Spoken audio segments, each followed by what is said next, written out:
We got a big ride ahead of us today. Behind me is the Dust Moto Hightail Beta pre-production prototype. I know it's a mouthful, but this bike looks super exciting. It's been a while since we rode the Hightail in the alpha version. This thing is new and improved. It looks amazing. Can't wait to get out and ride this thing. So without further ado, let's go do it.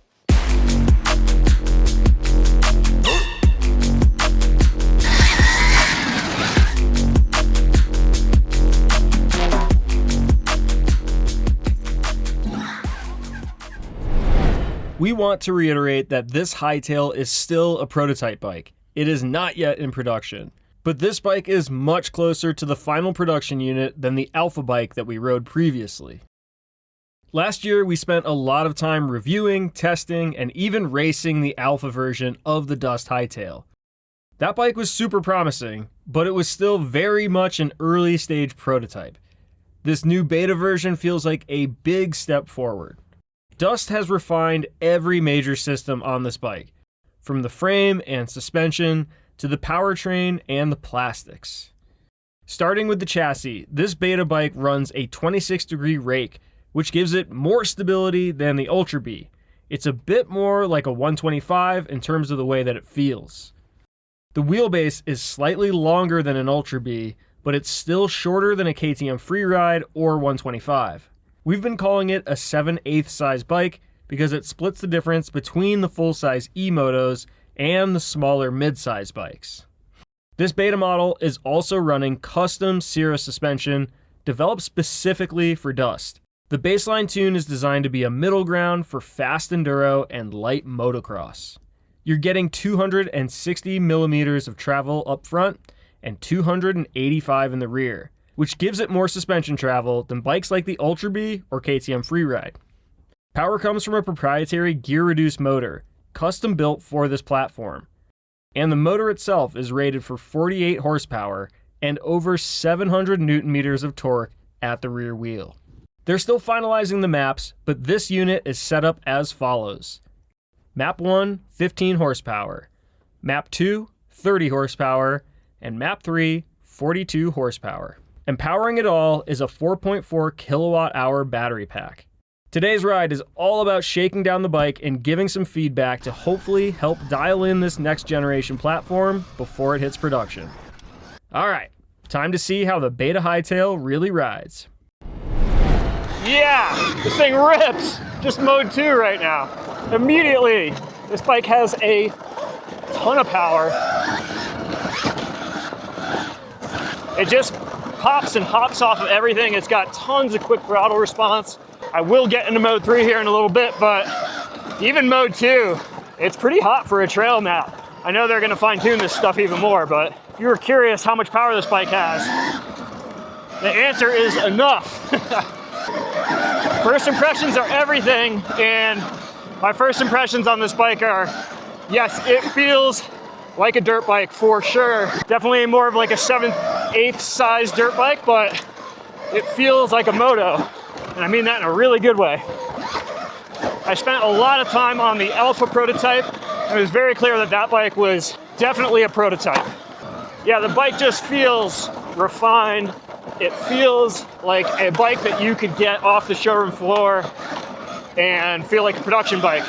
Whereas the alpha definitely felt like a prototype, so that's a step in the right direction. All right, let's see what mode 3 is like on this thing. Holy woo! Damn. All right, that's no joke. This bike is fast. You better be holding on in mode 3, man. This thing rips. Woo! Straight away, this powertrain is no joke. This bike is straight up fast. Way faster than the alpha bike. One comment I made is that we could detune power mode 2 a bit for enduro or trail riding. It's got abundant power and it spools up super quick. And I feel like most riders will want a slightly tamer hit for that mid-power mode, especially at the crack of the throttle. The main notes for the chassis is that it feels super stable, but also really nimble. Compared to something like the Sur Ultra B, the Hightail feels like it has more straight line stability. It's slightly heavier, and it has a bit more Moto style geometry. More like a 125cc gas bike in the way that it handles. I felt real comfortable right off the jump. I felt right at home on it. Sizing wise, it feels bigger than our modded Ultra B with 2118 wheels and sirris suspension. Pretty much smack dab right in between that bike and the Stark MX. One thing I mentioned that I'd like to try is some fork height adjustment to see how it affects the turning. This bike really favors when you're riding over the front of the bike, but it seemed like it had a tendency to understeer if you weren't keeping your weight forward. The suspension feels amazing, but as usual, I'd like to try some clicker changes because the bike felt like it was slightly on the stiffer side for my weight, speed, and the riding I was doing in this video. I couldn't tell if that was chassis stiffness or suspension stiffness, so I'd want to click around and see how the bike reacts. And for battery range, that's the question that everybody asks, and it's the one that I can't really give a clean answer to from this ride. There's a lot that happens behind the scenes when we film these videos. We're constantly starting and stopping, we're doing multiple takes, and we're debriefing after each section. And honestly, a lot of throttle happy riding just to get good shots. And yes, it's still a prototype bike. On top of that, this bike was ridden earlier in the morning, so when I hopped on to start filming, the battery was already sitting at 81%.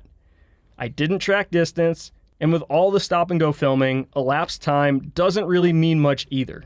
What I can say is that I ran the bike all the way down to 0, and it still had solid power delivery at the end. Based on experience, having done this kind of testing hundreds of times before, the range feels right in line with what you'd expect from today's top electric dirt bikes.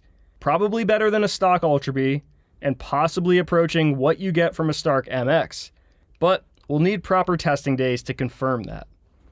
It's pretty wild to see how far this project has come since the alpha version we rode last year. This beta bike feels like a legit step into production-ready territory. And if it keeps developing at this pace, the Dust Hightail could easily be one of the best electric dirt bikes on the market. Speaking of which, Dust claims they're targeting early production in Q1 for the initial backers, with full-scale production expected to ramp up by late spring or early summer. Yeah, this thing is an absolute blast. Nimble, fast, the right size. It is such a cool bike, this Dust Hightail. And feeling like we're closer to the production model feels really good. It is a fun bike. All right, just finishing up a full day on the Dust Moto Hightail Beta prototype. And this thing is super fun. We burned the battery all the way down to 0%. So the sun's setting, the bike is cooked, and I had an awesome time on this thing. So it's hard to critique this thing because it is a prototype, but the smile factor on this bike is super high. It is so fun to ride. It's got a ton of power, really snappy, really nimble. That 7/8 size bike that I absolutely love. We like to call it the mid-size category. And this bike is such a contender. I can't wait for this thing to come out. I'm really excited to see the progress that Dust has made on this bike. A huge thank you to Dust Moto for giving me the opportunity to come out and test ride this thing. It was super fun. I'm really excited to see where they're at with this bike, and it gives me a lot of hope for the future of this bike coming out really soon as a production bike that everybody can buy. So a super fun day, really eye-opening, really fun to be on a bike in the category that I love. And yeah, hopefully do more on this thing soon. See ya.